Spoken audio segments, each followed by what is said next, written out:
자, 계약 해제 계속해서 보겠습니다.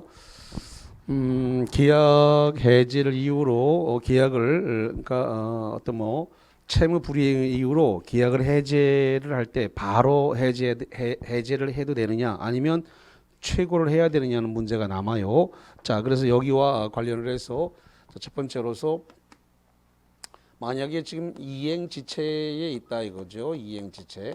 아까도 잠깐 나왔습니다만은 수령지체는 이행지체라 그랬죠. 수령지체란 말은 등기부를 못 받아가는데 못 받아간 이유가 대금 지급을 지체했기 때문에 그래요. 그래서 수령지체는 바로 이행지체와 같은 말이다라는 겁니다. 그럼 이행지체가 된 경우에 여기에 대해서 최고를 해야 된다는 거죠.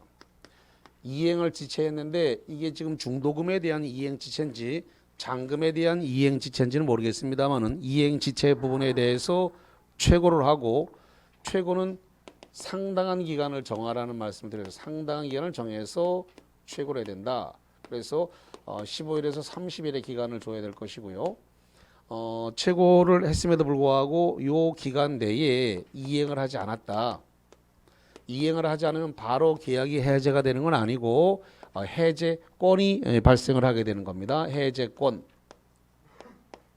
해제권이 발생이 됐고 이 해제권 발생에 의해서 의사표시를 해야 됩니다. 의사표시가 뭐냐? 해제하겠다라는 의사표시가 있어야 합니다.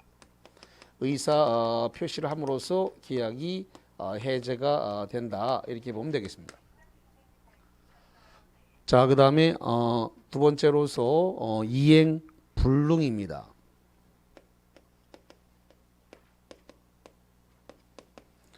왜 이행 불능하게 됐는가? 여러 가지가 있겠죠. 이행 불능은 이중 매매를 해서 이행 불능이 됐는지 아니면 화재가 났거나 수용을 당해 갖고 이행을 불능이 됐는지 여러 가지 사유가 있겠습니다만은 어쨌든 이행 불능이 된 경우는 시간을 준다고 해 가지고 해결하지 못합니다. 그렇기 때문에 이행 불능시는 최고가 필요 없네요. 최고를 하지 않아도 막바로 해제권이 발생합니다. 이행 불능은 시간 준다고 해결할 수 있는 문제가 아니기 때문에 그래서 해제권이 발생하면 거기에 따라서 해제하겠다라는 의사 표시를 함으로써 계약을 해제시킬 수 있습니다. 자, 그 다음에 사정 변경의 사유가 생겼습니다. 이행하기 곤란한 어떤 현저한 사유가 발생한 거죠. 사정 변경이 생겼을 때 원칙적으로 계약을 해지할 수 없다라고 하는 게 기존의 대법원 판례인데 예외적인 사유와 관련해서 상당한 사유가 있다면 그러면 해지할 수 있다는 예외가 새로 판례가 변경이 됐습니다. 자, 이행할 수 없는 그 계약을 계속 이행시키는 것이 불합리한 상당한 사유가 있다면 사정 변경을 들어서 해지할 수 있다라고 하는 최근 판례 변경이 있었고요. 자, 그다음에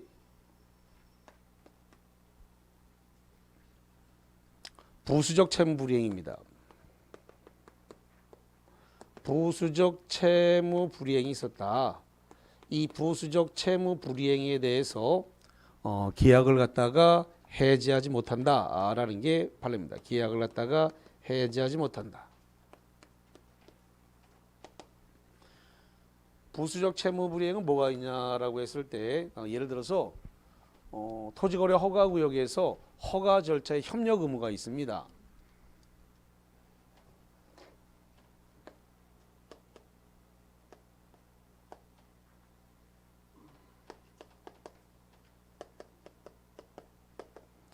허가 절차에 협력 의무가 있는데 이게 부수적 채무 불이행입니다.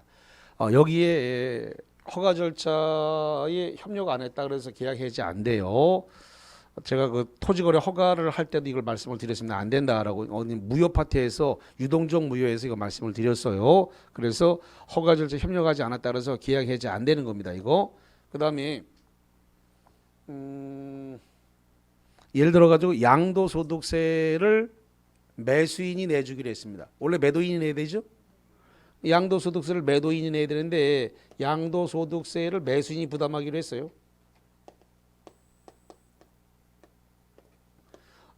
매수인이 부담하기로 했는데 이 매수인이 양도소득세를 부담 안 하더라 이 말이죠. 하기로 해놓고 안 한다 이거예요.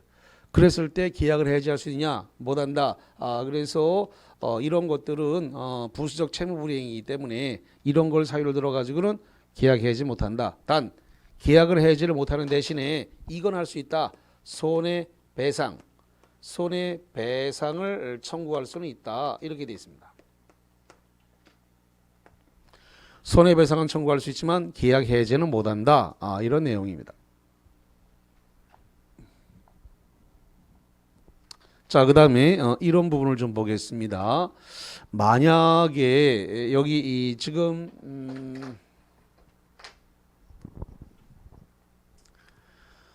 매수인이 공유로 돼 있다. 예를 들어서 A, B, C 이렇게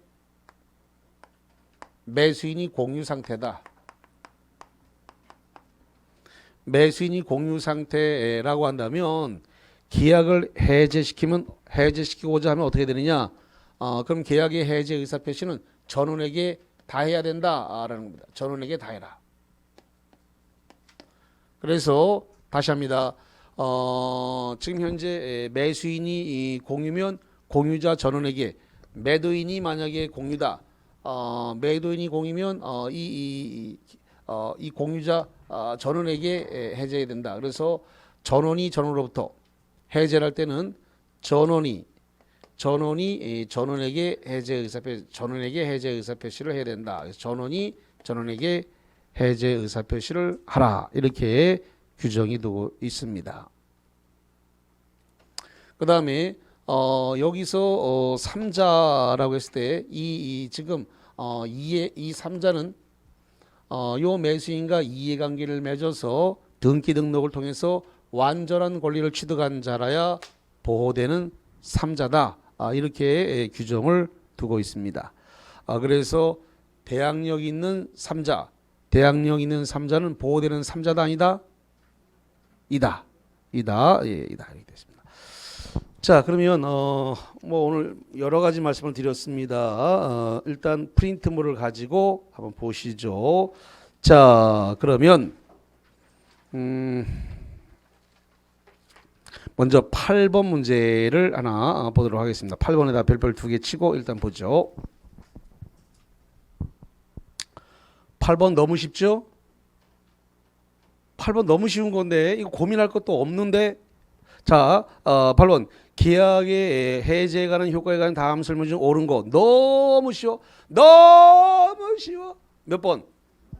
3번. 고민할 걸 가지고 고민해야지. 답이 3번 너무 쉬운 이야기를. 자, 1번 봅니다.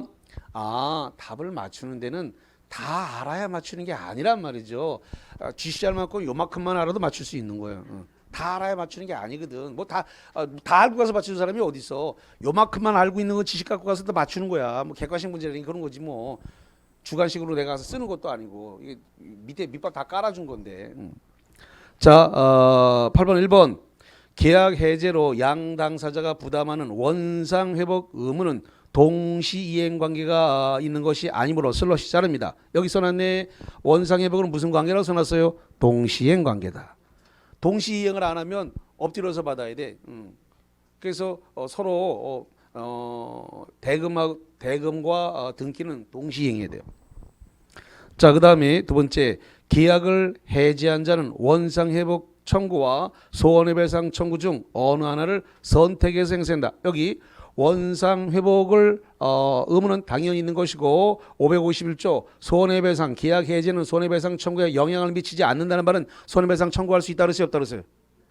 있다라고 내가 계속적으로 얘기했습니다. 손해배상 청구할 수 있다. 손해배상 청구할 수 있으니까 두 개를 선택하는 게 아니라 원상회복 의무는 당연한 거니까 손해배상 청구 계약 해지하고 그 사유를 들어서 손해배상 청구할 수 있다가 되는 겁니다. 자, 그 다음 세 번째 소유권 이전 등기가 완료된 부동산의 매매 계약을 매도인이 해지한 경우에 그 해제 의사 표시가 발생하면 슬롯이 자랍니다. 발생하면 말소 등기 없이도 바로 매도인에게 소유권이 복귀된다는 것이 판례다. 이걸 뭐라 부른다? 유의성 이거잖아요. 이게 그래서 계약을 해지하면 소유권이 복귀된다. 뭘 한다고요? 요인성. 그 유명한 요인성에 대한 이야기잖아요. 기출문제 여러 번, 아주 여러 번 나왔어요. 그래서 고민할 것도 없는 답이 딱 떨어졌다라는 걸 알 수가 있고, 그 다음에 네 번째로 와가지고 해제 의사표시는 제3자의 권리를 해할 수 없는데, 여기 3자 권리 해할 수 없다 그랬죠? 예. 3자의 권리 해할 수 없는데 대항력을 갖춘 주택 임차인을 여기서 말하는 제3자에 포함되지 않는다. 대항력을 갖춘 임차인 제5대는 3자다. 좀 전에 말씀드렸잖아. 문제 풀기 전에 못 맞출까 봐 내가 밑밥 다 깔았어. 그래서 대항력을 갖춘 임차인은 뭐라고요? 보호대는 제3자. 보호대는 제3자다. 자, 봅시다. 한번 잠깐 찾아드리겠습니다. 자, 어디로 가서 보시냐면은 547페이지입니다. 547페이지 맨 꼭대기에 보면 사례가 있습니다. 맨 꼭대기 사례. 매매로 매수인이 소유권을 취득하였다가 계약 해지로 인하여 소유권을 상실하게 된 임대인, 즉 매수인으로부터 주택을 임차받아 주택의 인도와 주민등록을 마침으로써 대항요건을 갖춘 임차인, 형합벤치입니다. 대항요건을 갖춘 임차인. 대항요건을 갖춘 임차인은 민법 548조 제1항 소정의 제3자에 뭐한다고? 해당되고, 형합벤 해당 뭐한다고요? 되고. 결론 났네. 해당된다고 돼 있잖아요. 3자에 보호되는 3자다. 딱 나왔네. 해당되고 임차인은 계약 해지도 불구하고 자신의 임차권을 새로운 소유자인 매도인에게 대항할 수 있다. 그래서 대항력을 갖춘 제3자는 임차인은 보호되는 뭐라고요? 3자. 자, 고민할 필요가 없어요. 다 딱딱딱 다 끊어지는 이야기고요. 자, 그 다음에 5번 갑니다. 5번. 계약 해제로 금전을 반환해야 될 경우에 원금만 반환하면 되고 별도로 이자를 반환할 필요 없다. 여기 보니까 뭐라 되냐면 원상회복금은 금전을 반환할 때 뭘 붙여야 한다? 이자를 붙여서 반환해야 된다. 단 이자는 부당이득 반환의 성격을 갖는 것이지 손해배상으로서의 의미를 갖는 것은 아니다 라고 했습니다. 자, 여기까지 한 상태에서 7번 문제로 갑니다. 빨리 속독으로 읽어야 돼. 속독으로 쭉쭉쭉쭉쭉. 제가 얘기했습니다. 지시할 만한 지식 갖고도 문제를 맞출 수 있다. 다 알아야 맞추는 거 아니다. 지시할 만큼 알고 있어도 문제를 맞추는 데 지장이 없다 그랬어요. 자, 7번. 너무 쉬운 문제. 몇 번 답이다? 그거 5번이 답이야. 고민할 걸 가지고 고민해야지. 자, 1번 갑니다. 문제 1번부터. 계약 성립 후에 동그라미 치고 후에 채무자의 책임 없는 사유, 박스 책임 없는 사유로 이행할 수 없게 된 때에도 해지할 수 있다. 자, 1번을 뭐라 부른다? 미쳐. 오늘 이거 했는데 후발적 불능이라고 한다고요. 뭐라 한다고요? 후발적 불능. 후발적 불능은 위험부담에 문제가 생긴다. 뭐가 생긴다고요? 위험부담. 그래서 네가 봐라 손해 이렇게 되는데 이 부분에 대해서 채무자가 손해를 볼 것이고 채권자 매수인은 이 이행불능을 들어서 계약을 해지할 수 있다 없다? 없다. 왜냐? 이 불능에 대한 사유에 대해서 채무자 매도인에게 귀책 사유가 있어요 없어요? 그 문제로 줬잖아. 거기 책임 없는 사유. 책임 없으면 귀책 사유가 없으면 해제 사유가 발생 안 해. 여기 봐. 해제하려 그러면 채무 불이행이 있어야 되는데 채무 불이행이 없는데 이행 불능이 됐는데 이행 불능에 대해서 거기가 문제가 줬잖아요. 뭐라고 줬는 거예요? 귀책 사유가 없다. 귀책 사유가 없으면 채무 불이행이 없네. 귀책 사유가 없다고 돼 있잖아요. 귀책 사유가 없으면 해제 사유가 없어요. 해제할 수 없다니까. 아까 제가 위험부담에서 해제할 수 없다고 그림을 해드렸나요? 기억도 안 나지 이제 또. 그래서 뭐라고 했냐면 내가 이렇게 해서 채권자에서 빨간색으로 해서 이렇게 해가지고 빨간색으로 이렇게 해가지고 X 해제 안 된다 이렇게 해놨다고. 채권자에서 채무자 쪽으로 빨간색으로 이렇게 빨간색으로 썼어 내가. 그것까지 기억해.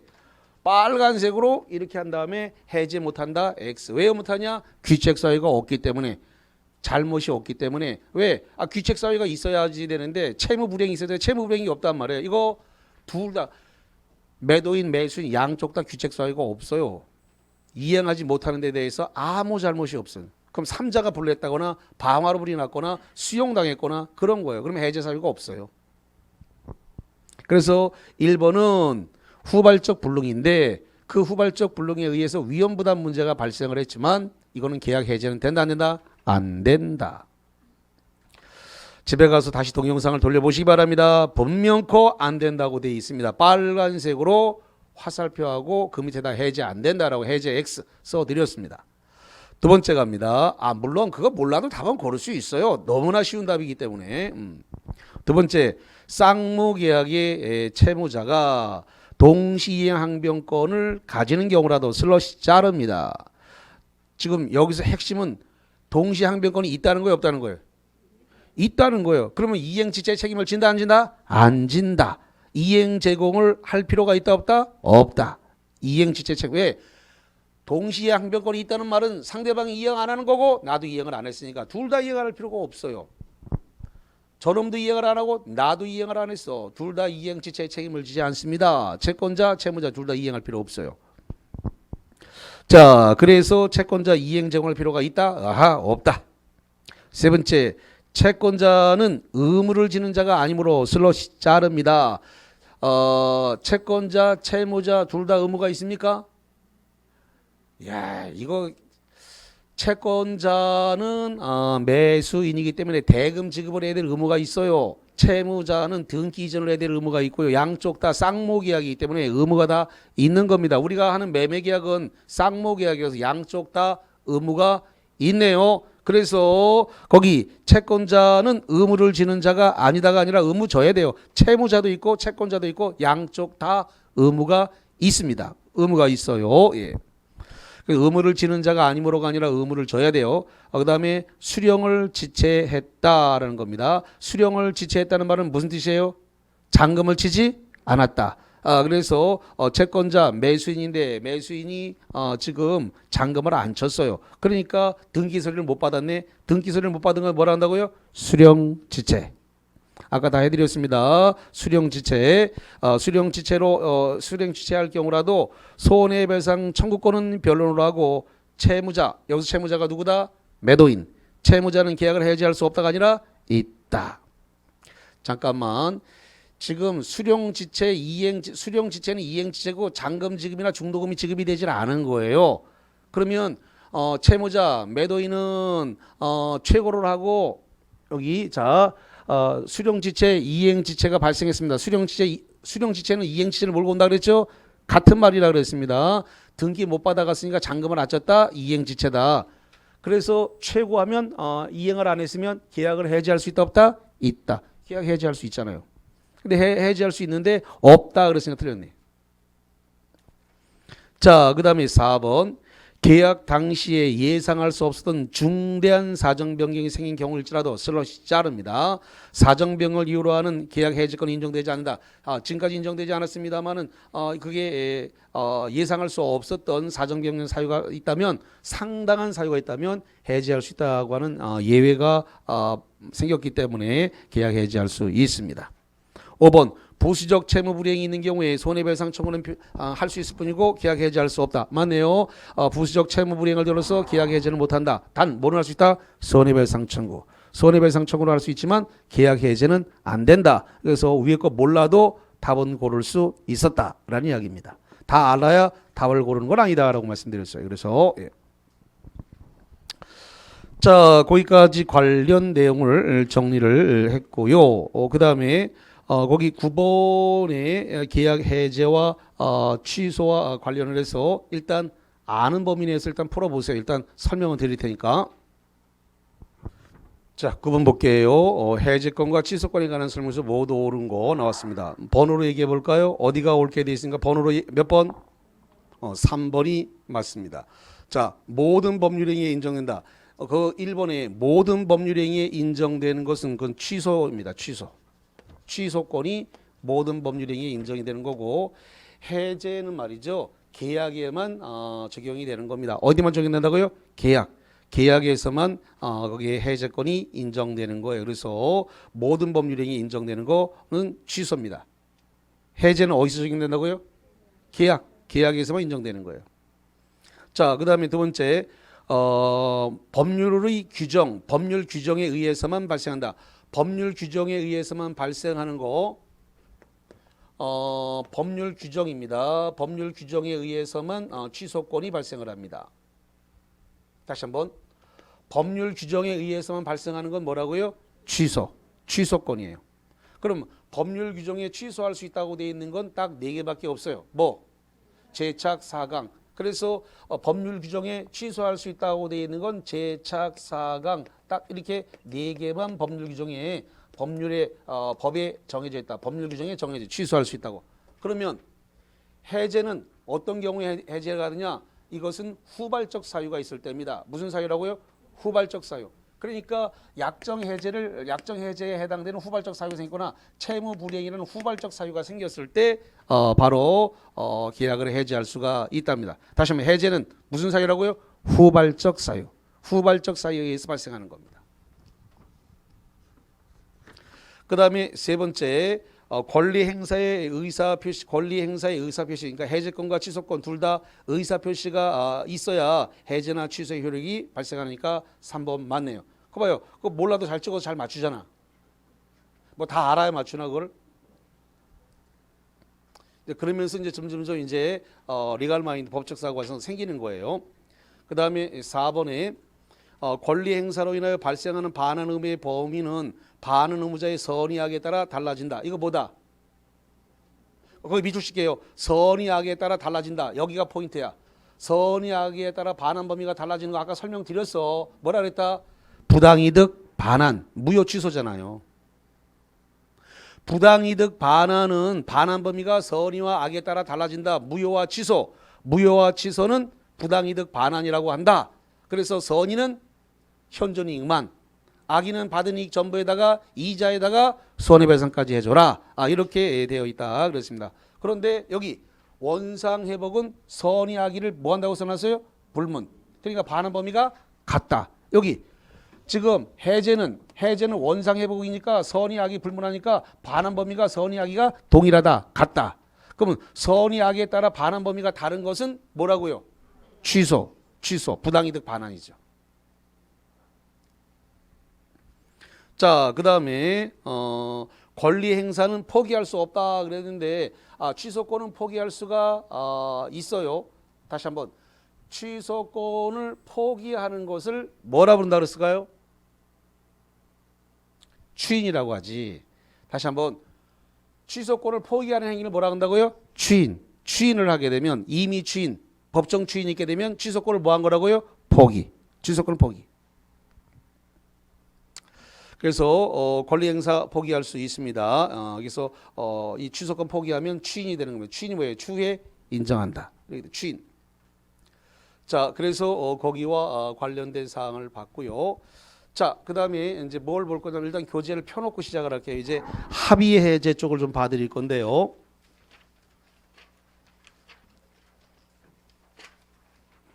자, 어디로 가서 보냐면 532페이지입니다. 532페이지 가니까 꼭대기 가니까 합의 해제와 그 다음에 합의 해지 이게 나왔는데, 자, 여기부터 한번 정리를 하고 갈게요. 우리가 보고 있는 해제, 이 해제는 상대방 있는 단독행위입니다. 다시 한번, 우리가 보고 있는 이 해제, 약정 해제, 법정 해제, 이거 해제는 뭐가 되냐면 상이단이에요. 상이단이 뭐냐면 상대방이 있는 뭐가 된다고요? 단독행위. 상대방 있는 단독행위, 상이단. 단독행위 뜻이 뭐다? 의사표시가 한계다. 다시 한번, 상이단의 단은 뭐라고요? 단독행위. 상대방 있는 단독행위의 뜻이 뭐라고요? 의사표시가 몇 개? 한 개. 그럼 상대방에게 의사표시를 해야만 효력이 발생한다. 이 뜻이에요. 상대방에게 의사표시가 도달해야만 효력이 발생한다. 그래서 여기 나와 있는 해제, 이 해제는 의사표시가 몇 개라고요? 한 개. 상대방 있는 단독행위니까 의사표시가 한 개다. 근데 지금 보려고 하는 합의 해제는 의사표시가 두 개다. 자, 지금 보려고 하는 합의 해제. 요 합의 해제는 의사표시가 몇 개라고요? 두 개. 두 개이기 때문에 법적 성질은 계약이에요.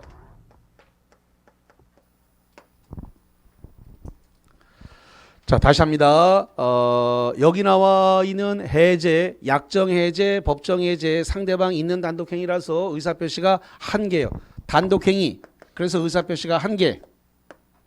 그런데 합의 해제는 합의란 말은 나 혼자 합의가 안 돼요. 상대방과 합의를 해야 되니까 상대방이 동의가 있어야 되니까 의사표시가 몇 개가 필요하다고요? 두 개. 두 개이기 때문에 합의 해제는 법적 성질이 뭐로 간다고요? 계약. 계약이에요. 그래서 합의 해제는 계약이다.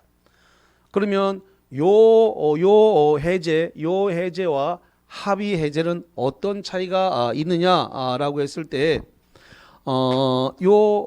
합의 해제를 하게 되면 여기 이 법정 해제에서는 금전에 이자를 붙여줘야 된다라고 했는데 여기서 원상 회복을 하는 거는 같은데 원상 회복 시 금전이다.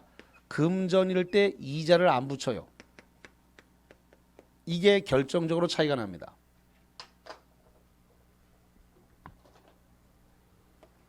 이자를 안 붙인다. 이자 안 붙여. 합의 해제는 이자를 안 붙여. 여기 법정 해제, 약정 해제 이자를 좀 붙여줘야 되는 문제. 이거 특히 법정 해제 이자 안 붙여요. 이자 붙여야 돼. 근데 합의 해제 이자 안 붙입니다. 자, 그다음에 또 하나 합의 해제를 하게 되면 손해배상, 손해배상 청구를 하지 못합니다. 이게 원칙입니다. 특이하게 없는 한 손해배상 청구 못해요. 자, 여기 봅니다. 법정 해제했더니 여기 손해배상 청구에 영향을 미치지 않는다는 손해배상 청구할 수 있다. 손해배상 청구할 수 있다라고 되어 있는데 합의 해제를 하게 되면 손해배상 청구 못한다라는 겁니다. 결정적으로 차이가 나죠.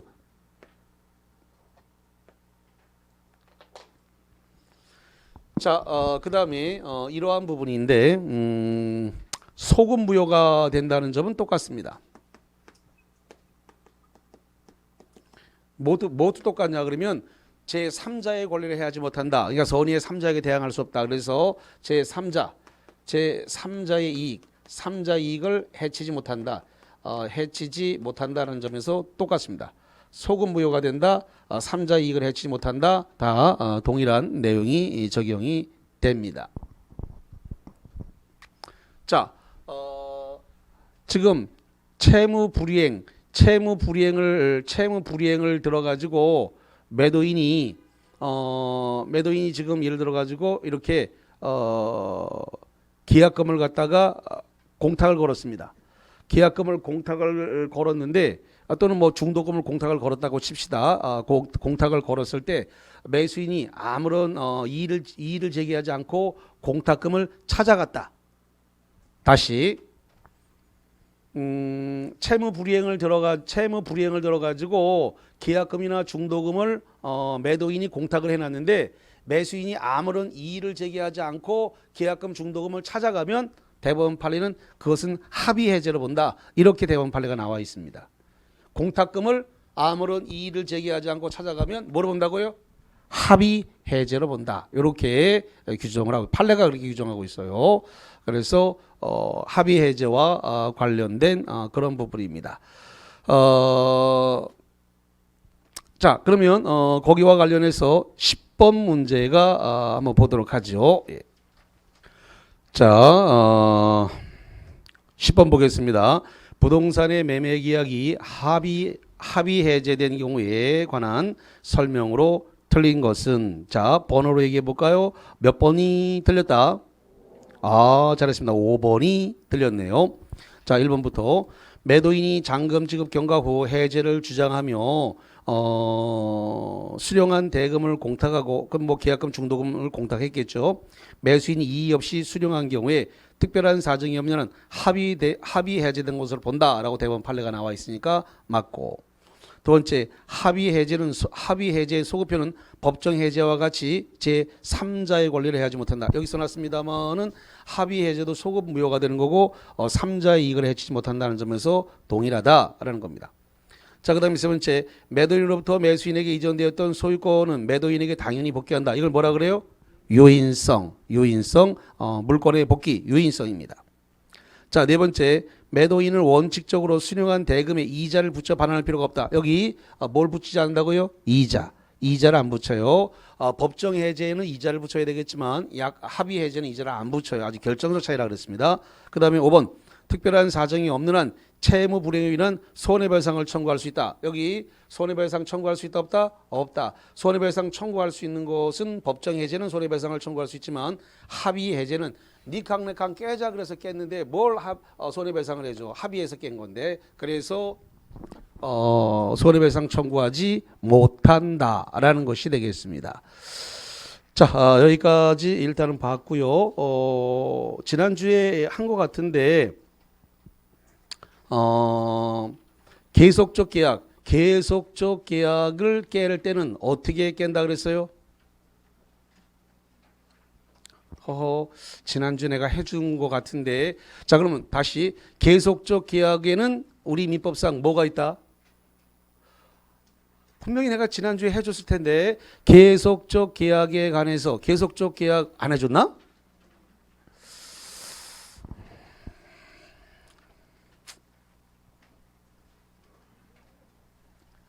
자, 봅시다. 안 했어요? 그럼 볼게 이걸. 자, 일시적 계약에 해당되는 거. 자, 일시적 계약에 해당되는 것은 매매라든가, 그 다음에 증여라든가, 교환입니다.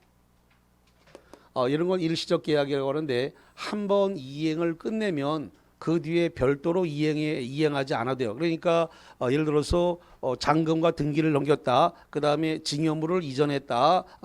그 다음에 교환 대상물을 교환했다. 이러면 더 이상 이행 문제를 남기지 않습니다. 한 번 이행하면 더 이상 이행의 문제를 남기지 않는 거 일시적 계약이라고 합니다. 반면에 계속적 계약은 한 번 이행을 해서는 안 되고 계속적으로 이행을 해야만 계약이 유지되는 겁니다. 대표적인 게 뭐냐 그러면 임대차입니다. 그 다음에 고용이에요. 고용은 노무를 계속 제공해야 되고 노무 제공이 있으면 거기에 따라서 월급을 제공해야 되겠죠. 급부. 그래서 급여를 제공해야 되는 것이죠. 이게 계속적 계약에 해당됩니다. 고용은 어차피 우리 시험 문제가 아니고 임대차가 우리 시험 문제가 되는 것인데 일시적 계약을 깨버리려고 한다. 이 일시적 계약을 깨버리는 것은 해제라 그래요. 다시 한번 일시적 계약을 깨버리는 거 뭐라 한다고요? 해제입니다. 계속적 계약을 깨버리려고 한다. 이것은 해지입니다. 자, 다시 말합니다. 계속적 계약을 깨버리는 건 해제가 아니라 뭐라고요? 해지. 그러니까 임대차는 해지한다 그러지 해제한다 그러진 않아요. 임대차는 뭐라고요? 해지한다 그러면 네 나이롱빵으로 땄나 이렇게 얘기 들어요. 그러니까 무식한 티를 절대 내면 안 돼. 이거 임대차를 해지했다 그러면 정말로 무식한 얘기가 되는 거예요. 그 다음에 매매, 증여, 교환은 해지가 아니라 뭐라고요? 해제로 가는 거예요. 해제. 그래서 해제와 해지는 분명히 다른 거니까 명확하게 좀 구분하자라는 이야기입니다. 예. 여기도 앞에다가 합의란 말이 붙게 되면 똑같게 돼요. 합의가 되면 합의 해제가 되면 저기하고 똑같게 되는 문제가 생기는 거예요. 예. 그래서 그렇게 정리를 하겠습니다. 자, 오늘 여기까지 합니다. 수고하셨습니다.